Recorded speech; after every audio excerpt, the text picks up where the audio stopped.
বন্ধুরা, তোমরা বোর্ডে দুখানা সেন্টেন্স আমি যেগুলো লিখেছি তোমরা দেখতে পাচ্ছ। একটা হচ্ছে the parliament were divided over the Kashmir issue. 2 নম্বরটা the jury finds the prisoner guilty. দুটো সেন্টেন্সকে একটু মন দিয়ে ফলো করলে দেখতে পাবে এখানে দ্য পার্লামেন্ট, এরপরে কোনো এস বা ইএস কিছু দেওয়া নেই। এখানটা তো আমরা ফলো করতে দেখতে পাচ্ছ, এরপরে এস বা ইএস কিছু দেওয়া নেই। আবার পরেরটা দ্য জুরি, এরপরেও কোনো এস বা ইএস দেওয়া নেই। কিন্তু একটার ক্ষেত্রে প্লুরাল ভার্ব ব্যবহার করা হলো, একটার ক্ষেত্রে ব্যবহার করা হলো সিঙ্গুলার ভার্ব। তো দুটো যদি সেন্টেন্সকে দেখি ন্যাচারাল দৃষ্টিকোণ থেকে আমরা দেখতে পাই, তাহলে দেখতে পাবো দুটোতেই এস বা ইএস নেই, মানে দুটো সিঙ্গুলার হতে পারতো। তাহলে দুটো ক্ষেত্রেই সিঙ্গুলার ভার্ব ব্যবহার করার প্রয়োজনীয়তা ছিল বলে মনে হয়। আবার অন্য দৃষ্টিকোণ থেকে যদি প্লুরালই হয়, তাহলে দুটোর ক্ষেত্রেই কেন প্লুরাল নয়? তাহলে এক্ষেত্রে আমরা দেখতে পাচ্ছি দুটো সেন্টেন্সের দুখানাই সাবজেক্ট সিঙ্গুলার হিসাবে দেখানো আছে, যার পরে কোনো এস বা ইএস নেই, কিন্তু পরের ভার্বগুলো একটার ক্ষেত্রে সিঙ্গুলার এবং একটার ক্ষেত্রে প্লুরাল ব্যবহার করা হয়েছে। কেন দুটোর ক্ষেত্রে এরকম ভেদভাব? এটা নিয়েই আজকে আমাদের ক্লাস। আজকে আমাদের ক্লাস হচ্ছে কালেকটিভ নাউন সম্পর্কে। কালেকটিভ নাউন সম্পর্কে আজকে আমরা ক্লাস করব। তার মধ্যে এই দুটো সমস্যার কারণও জেনে নেব। তৎসঙ্গে বলে রাখি, অলরেডি আমাদের চ্যানেলে ফ্রেজার ভার্বের ক্লাস চলছে, যেগুলো অতি সহজে মুখস্থ না করে কীভাবে ফ্রেজার ভার্বকে মনে রাখা যায় তার জন্য ফ্রেজার ভার্বের ক্লাসগুলো করানো আছে, এবং এরপরেও আরও অনেক ফ্রেজার ভার্বের ক্লাস তোমাদেরকে করানো হবে। তোমরা যারা যারা সেই ক্লাস দেখোনি সেগুলো অবশ্যই দেখে নিও। বাই দ্য ওয়ে, আমি তোমাদের হিমাদ্রি স্যার, তোমরা দেখছো learn English with Himadri sir. আর আজকে আমি শেখাবো তোমাদেরকে কালেকটিভ নাউন একটু অ্যাডভান্স লেভেলের, কারণ নাউনের এই পার্টগুলো আমি অলরেডি আগে করিয়ে এসেছি। এবার যেগুলো আমি করাচ্ছি সেটা হচ্ছে একটু ডিফারেন্ট হবে। তো চলো শুরু করা যাক। কালেকটিভ কথাটা, প্রথম কথাটা এসছে কালেক্ট থেকে, COLLECT। এই কালেক্ট ইকুয়াল টু এটা হচ্ছে ভার্ব। তো কালেক্ট ভার্ব এর সাথে যদি ION যোগ করা হয়, অর্থাৎ ION মানে কালেকশন, যেটাকে কালেকশন, সেটা সবসময় নাউন হিসেবে ব্যবহার করা হয়। আর যদি IVE অর্থাৎ কালেকটিভ যদি হয়, সেটা হয়ে যায় অ্যাডজেক্টিভ। তাহলে কালেক্টের সাথে আইওন যোগ করলে সেটা নাউন হয়ে যাচ্ছে কালেকশন, আইভি যোগ করে হয়ে যাচ্ছে অ্যাডজেক্টিভ। অর্থাৎ collection of noun equal to collective noun. কি বলতে পারি আমরা? Collection of noun equal to collective noun.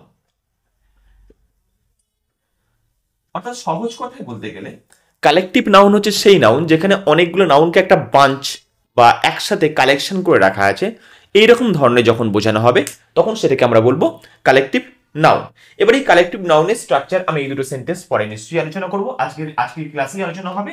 তার আগে একটু কালেকটিভ নাউন সম্পর্কে তোমাদের কনসেপ্টটা দিয়ে দিই, কারণ এটার কনসেপ্ট না পাওয়া পর্যন্ত এই দুটো সেন্টেন্স ঠিক কিভাবে হলো বা কেন হলো সেটা তোমাদের বুঝতে একটু সমস্যা হতেই পারে। তো প্রথমে কালেকটিভ নাউন বললাম কি, কালেকশন অফ নাউনস। এদের দেখতে কেমন হয়? এটা হচ্ছে স্ট্রাকচার হয় এ প্লাস কালেকটিভ ওয়ার্ড, যেটা সাবজেক্ট আমরা করি, এরপরে কালেকটিভ ওয়ার্ড দেওয়া হয়, তারপরে বসানো হয় অফ, তারপরে বসানো হয় নাউন। কি লিখলাম? এ কালেকটিভ ওয়ার্ড, তারপরে বসালাম অফ, তারপরে নাউন লেখা হলো। এই নাউনটা কিন্তু সর্বদা প্লুরাল হয়, কিন্তু এরপরে যে ভার্ব থাকে ভার্বটা হয় সিঙ্গুলার। এটাই হচ্ছে কালেকটিভ নাউনের স্ট্রাকচার। কি বললাম? প্রথমে a collection word of noun. একটা এক্সাম্পল দিই, তোমরা বুঝতে পারবে ভালো। যেমন a team of players, a collective word লিখছি টিম, অফ বসালাম, নাউন বসালাম প্লুরাল, তাহলে players. A team of players is coming. আচ্ছা, ইজ কামিং হয়ে ইজ গোয়িং টু প্লে করে দিই, দেখতে ভালো লাগবে বেশি। Is going to play. তাহলে এ টিম অফ প্লেয়ার্স, এখানে অদ্ভুতভাবে দেখতে, এখানে এই প্লেয়ার্স শব্দটা, প্লেয়ার শব্দটাকে এস দেওয়া আছে, দেখে এটা প্লুরাল, অবশ্যই নো ডাউট এটা প্লুরাল, কিন্তু এখানে ভার্ব সবসময় সিঙ্গুলার। সিঙ্গুলার কারণ কারণ এ টিম অফ, এই যে এ শব্দটাকে ব্যবহার করা হয়েছে, এর উপর ডিপেন্ড করে এখানে ভার্বটাকে কিন্তু ঠিক করা হয়েছে। তো তো এরকম অর্থে বলা যেতে পারে এ টিম অফ প্লেয়ার, যেমন বললাম এ কমিটি অফ মেম্বার্স লাস্টে যতই এস লেখা থাকুক না কেন এরপরে ভার্ব সর্বদা সিঙ্গুলারই হবে। এ বিভি of girls, A Galaxy of stars is লিখবো, কখনোই কিন্তু আর নয়, বা ওয়াজ লিখবো, কখনোই কিন্তু ওয়ার নয়। তাহলে এই হচ্ছে কালেক্টিভ নাউনের অ্যাকচুয়াল স্ট্রাকচার। এবার ন্যাচারালি এই কালেক্টিভ নাউনের সাথে কখন কি বসানো হতে পারে, এর জন্য কালেক্টিভ নাউনকে আমরা 4 ভাগে ভাগ করতে পারি। এই 4 ভাগে যেটা আমি ভাগ করতে পারি বললাম, তার মধ্যেই লুকিয়ে থাকবে আমার আগে যে 2 সেন্টেন্সগুলো আমি লিখেছিলাম সেই সেন্টেন্স দুটোর অ্যান্সার। তো আমি যদি এরকম ভাবে লিখি কালেক্টিভ নাউন,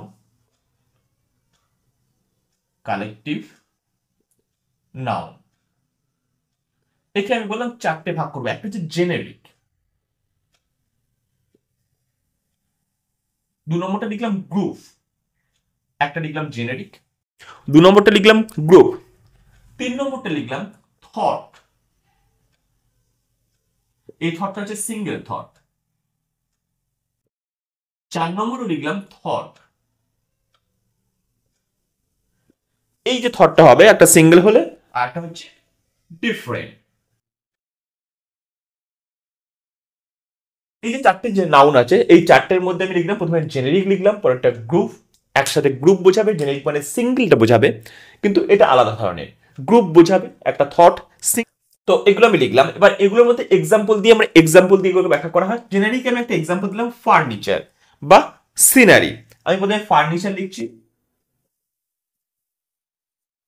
এই ফার্নিচার কথাটা সিঙ্গুলার না প্লুরাল, এটা আমাদের কাছে খুব কনফিউশন। ফার্নিচার মানে ফার্নিচার্স, এই এর সাথে এস বা এস এটা আমরা কোনোদিনই ব্যবহার করতে পারি না। ফার্নিচারের সাথে এস বা এস আমরা ব্যবহার করতে পারি না, কিন্তু এটা সবসময় এই জন্য একে সিঙ্গুলার হিসাবে থাকে এবং এর সাথে সিঙ্গুলার ভার্ব হয়। তাহলে এর ভার্ব সিঙ্গুলার এবং এর নিজেও সর্বদা সিঙ্গুলার হিসেবে ব্যবহার করা হয়, এবং এর আগে আর্টিকেল ব্যবহার করা যায়। Article is used. তাহলে এই যে জেনেরিক যে কটা কালেকটিভ নাউন থাকবে, এদের সবার সাথে আর্টিকেল ব্যবহার করা যায়। তাহলে এগুলো যদি আমি সেন্টেন্সে প্রয়োগ করি, আমরা লিখবো এ ফার্নিচার ইজ, এইরকম ধরনের কথা। স্যাম্পল হিসাবে এ ফার্নিচার ইজ, কখনই কিন্তু প্লুরাল ফর্মে এদেরকে লেখা হয় না।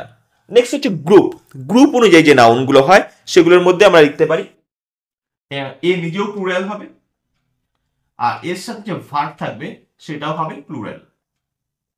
যেমন পুলিশ, POLICE, এর সাথে আর্টিকেল থাকে না, আর্টিকেল থাকবে না। এবার প্রশ্ন হচ্ছে পুলিশের সাথে কি কখনোই আর্টিকেল বসে না? হ্যাঁ বসে। আমরা যখন স্পেসিফাই করি, যখন একে আমি কালেকশন হিসেবে দেখাবো, তখন কখনোই এর সাথে কিন্তু আর্টিকেল থাকবে না। আমরা সবসময় লিখবো এটাকে, 1 মিনিট,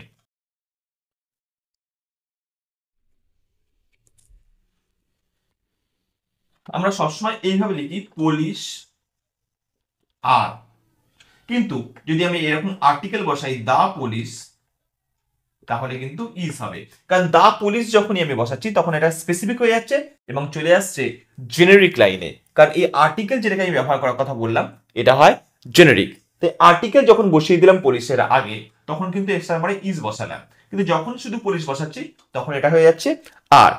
তো এরকম শুধু পুলিশ কেন, পুলিশ হতে পারে, ক্যাটেল হতে পারে, এই ধরনের যে এক্সাম্পল গুলো আছে এরা সবসময় প্লুরালি হবে। যেমন ক্যাটেল আর, CATTLE, ক্যাটেল আর, কখনোই কিন্তু কথাটা CATTLES ক্যাটেলস নয়, এই ক্যাটেলস কথাটা কিন্তু ভুল। Cattle plural. বোঝা গেল? তাহলে জেনেরিক আমরা বুঝলাম, গ্রুপ আমরা বুঝলাম। এবার থট সিঙ্গেল আর থট প্লুরাল। থট যদি সিঙ্গেল হয় তাহলে সাবজেক্ট সিঙ্গুলার হবে এবং এর সাথে ভার্বও হবে সিঙ্গুলার। থট যদি প্লুরাল হয় তাহলে সাবজেক্ট প্লুরাল হবে এবং ভার্ব প্লুরাল হবে। তাহলে এই অংশটা আমরা শুধুমাত্র একবার ভালো করে বুঝে নিই যে কালেকটিভ নাউনকে আমরা 4টে ভাগ করেছি। একটা হচ্ছে জেনেরিক, যেখানে হচ্ছে আর্টিকেল নাউনের আগে ব্যবহার করা যায়, এবং আর্টিকেল ব্যবহার করা যাবে এবং এখানে সাবজেক্ট সিঙ্গুলার হবে, ভার্বও সিঙ্গুলার হবে। যেমন আমরা এক্সাম্পল দিয়েছি, যেমন ফার্নিচার, ফার্নিচারের সাথে আর কি বলছি, সিনারি, আমরা শুধু সিনারি ইজ লিখবো, সিনারির সাথে কখনোই আর নয়। The scenery is article use করার জন্য, কারণ আর্টিকেল ব্যবহার করা যায়। নেক্সট হচ্ছে গ্রুপ বোঝানোর জন্য, এখানে গ্রুপ বোঝালে সবসময় সাবজেক্ট প্লুরাল হবে, সে প্লুরাল দেখতে হোক বা না হোক, এবং তার সাথে ভার্বও প্লুরাল হবে। পুলিশেস কখনোই নয়, কথাটা হচ্ছে পুলিশ, পুলিশ নিজে প্লুরাল, এর আগে কিন্তু কখনোই আমরা আর্টিকেল বসাবো না। তাহলে পুলিশ আর, ক্যাটেল আর, যদি এর আগে আর্টিকেল বসাতে হয় তখন স্পেসিফিক আর্টিকেল আমরা এ পুলিশ বা দা পুলিশ এরকম যখন বসাই তখন পার্টিকুলার কাউকে বোঝানোর জন্য, আর যখন ওরকম হয়ে গেলে তখন সেটা হয়ে যাবে জেনেরিক, তখন সেটা কখনোই আর গ্রুপ থাকবে না। নেক্সট হচ্ছে thought single and thought different. Thought single হচ্ছে সাবজেক্ট সিঙ্গুলার, এখানে প্রশ্ন একটা হচ্ছে সিঙ্গুলার দেখতে লাগুক বা না লাগুক সেটা মুখ্য ব্যাপার নয়, সাবজেক্ট যেটা বসাবো সেটা সিঙ্গুলার হিসাবেই ধরা হবে এবং ভার্বও এর সাথে সবসময় সিঙ্গুলার হবে। এই দুটো এক্সাম্পল আমি দিচ্ছি। নেক্সট হচ্ছে থট ডিফারেন্ট।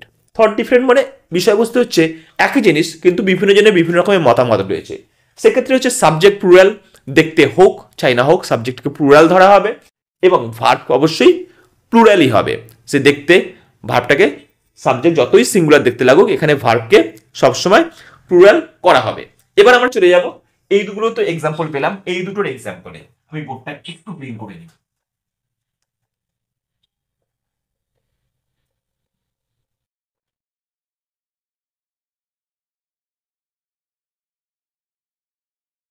এবার প্রথম আমি যে দুটো সেন্টেন্স লিখেছিলাম সেই দুটো সেন্টেন্সকে আমি আবার লিখবো, যেমন the parliament were divided over the Kashmir issue. The parliament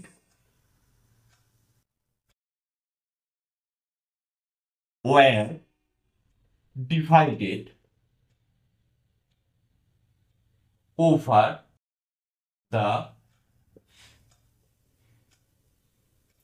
Kashmir issue.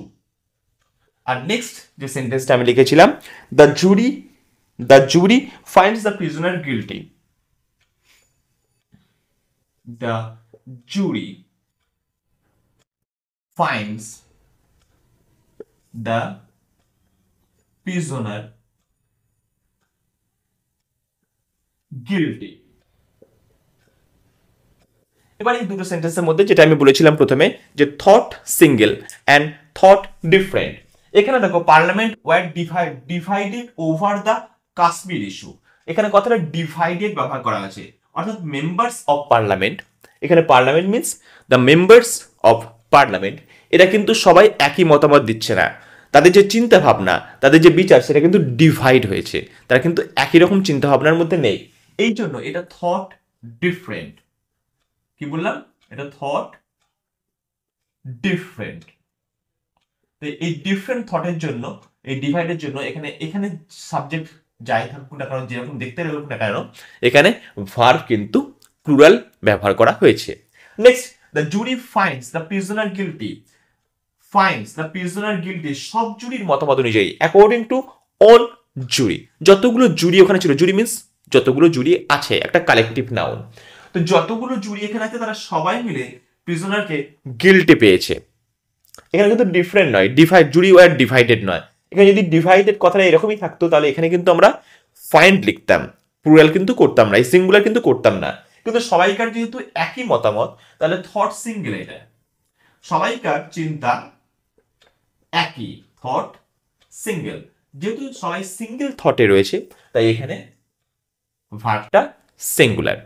তাহলে এখানেও জিনিসটা এই যে দুটো সেন্টেন্স আমি লিখেছিলাম এখানে ওয়্যার বসানোর কারণ এটা ডিফারেন্ট থটে ছিল, আর এখানে সিঙ্গুলার করার কারণ এরা সবাই সিঙ্গেল থটে রয়েছিল।